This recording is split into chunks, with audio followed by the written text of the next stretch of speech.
ये कहानी आपके जीवन के सफलता का हिस्सा बनेगी। ये कहानी हमें ये सिखाएगी कि हमें कभी हार स्वीकार नहीं करनी चाहिए। ये कहानी आपको ये सिखाएगी कि अपनी सफलता के लिए निरंतर संघर्षों के साथ प्रयास करते रहना चाहिए। ये कहानी हमें ये सिखाती है कि जीवन में धैर्य कितना जरूरी है और ये कहानी आपको एक अच्छा इंसान बनाएगी। नमस्कार, मैं शिवम सिंह अर्क, आप देख रहे हैं भारतीय जनता टीवी न्यूज, जो है जनता के साथ। तो साथियों, आज की इस वीडियो में हम एक ऐसे शख्स के विषय में बात करेंगे जिसने अपने जीवन काल में बहुत ही संघर्ष कर कठिनाइयों को मात दिया, जिसका जन्म जनपद हरदोई के संडीला क्षेत्र के ढिकुन्नी गांव के एक अर्क वंश परिवार में होता है। वो शख्स अपने जीवन में ना डरा, ना हारा और ना ही धैर्य छोड़ा एवं सफलता के लिए हमेशा मंजिल की ओर बढ़ता रहा। मुश्किलों को मात देकर अपने आप को मजबूत बनाकर अपने जीवन को सफल बनाने के लिए निरंतर नंगे पांव और दुखों का सामना करता रहा। हालांकि शख्स के जीवन में परेशानियां बहुत आई, लेकिन फिर भी घबराया नहीं, अपने संघर्षों के मार्ग पर निरंतर चलता गया। शख्स का जन्म जनपद हरदोई के संडीला क्षेत्र के ग्राम ढिकुन्नी में अर्कवंश समाज में सन 1985 में होता है। उस शख्स का पालन पोषण उनकी माता रामकली व पिता रामदयाल अर्कवंशी जी करते हैं। उस शख्स का एक बड़ा भाई भी होता है जो उस शख्स का सहयोग करता है, और वो शख्स जैसे ही थोड़ा बड़ा होता है तो पढ़ाई के लिए माता पिता व बड़े भाई को चिंता हो जाती है।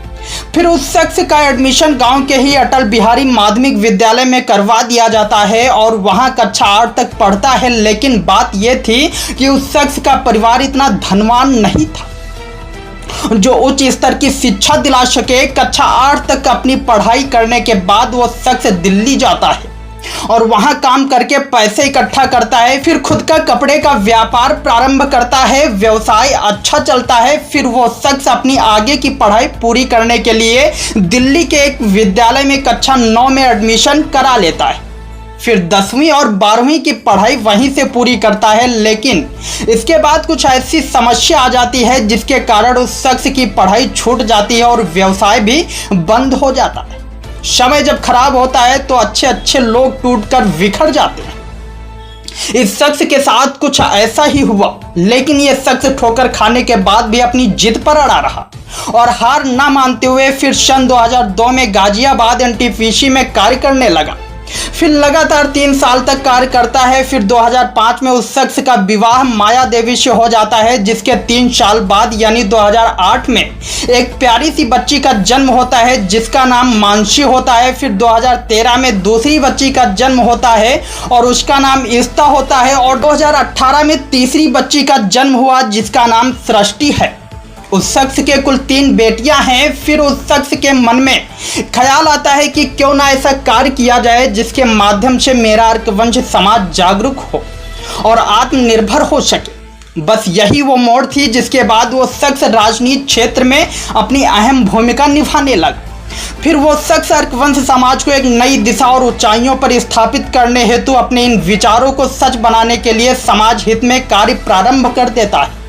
लेकिन अकेले कुछ बात नहीं बन रही थी। तभी समाज के कुछ बड़े बुजुर्गों से मुलाकात होती है और समाज हित में पहले से कार्य कर रहे एक संगठन जिसका नाम अखिल भारतीय अर्कवंशी क्षत्रिय महासंघ होता है, जो काफी समय से अर्कवंश समाज को ऊंचाइयों की ओर ले जाने के लिए कार्य कर रहे थे, जिसके राष्ट्रीय अध्यक्ष ओम प्रकाश अर्कवंशी जी थे, जो काफी समय से अर्कवंश समाज को उच्च स्तर पर स्थापित करने के लिए अथक प्रयास करते नजर आ रहे हैं। ढिकुन्नी में जन्मा उस शख्स की मुलाकात जब अखिल भारतीय अर्कवंशी क्षत्रिय महासंघ के राष्ट्रीय अध्यक्ष से हुई, फिर वो शख्स इसी संगठन में जुड़ के अपने सपने को पूरा करने के लिए हरदोई, सीतापुर, लखनऊ, लखीमपुर, कौशाम्बी, उन्नाव जैसे जिलों में अर्कवंश समाज के लोगों के घर घर जाके लोगों को शिक्षा व आत्मनिर्भर बनाने के लिए जन जागरण का कार्य करने लगे।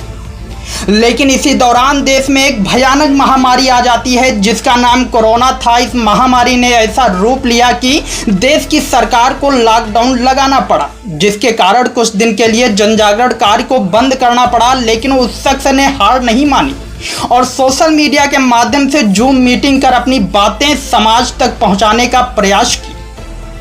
कुछ दिन के बाद लॉकडाउन हटता है और फिर वो शख्स अपना वही कार्य करने लगता है, लोगों के घर घर जाना और समझाना।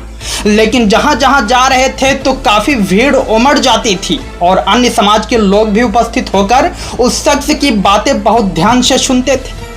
लेकिन एक बार वो शख्स एक गांव में जाता है और जैसे ही अपने समाज के लोगों को समझाना प्रारंभ करते हैं तो वहां एक छोटा सा बच्चा आता है। वो छोटा सा बच्चा अन्य समाज से होता है और वो छोटा बच्चा उस शख्स से पूछता है, सर क्या हम इंसान नहीं हैं? सर क्या हमें नहीं समझा सकते? सर हम भी तो एक भारत के निवासी हैं। सर हम भी तो एक हिंदुस्तानी हूँ। सर क्या आप हम लोगों को नहीं शिक्षा के लिए प्रेरित कर सकते? सर क्या हम लोगों की आप मदद नहीं कर सकते? उस शख्स की आंखों में आंसू बहने लगते हैं और उस बच्चे को गोद में उठा के बोलते हैं, हाँ बेटा क्यों नहीं, मैं सबकी मदद करूंगा और मैं सबको शिक्षा के लिए प्रेरित करूंगा। हम सब हिंदुस्तानी हैं बेटा, आपकी बातों ने हमें इंसानियत सिखाया और एक राष्ट्र प्रेम के जज्बे से मुलाकात करा दिया।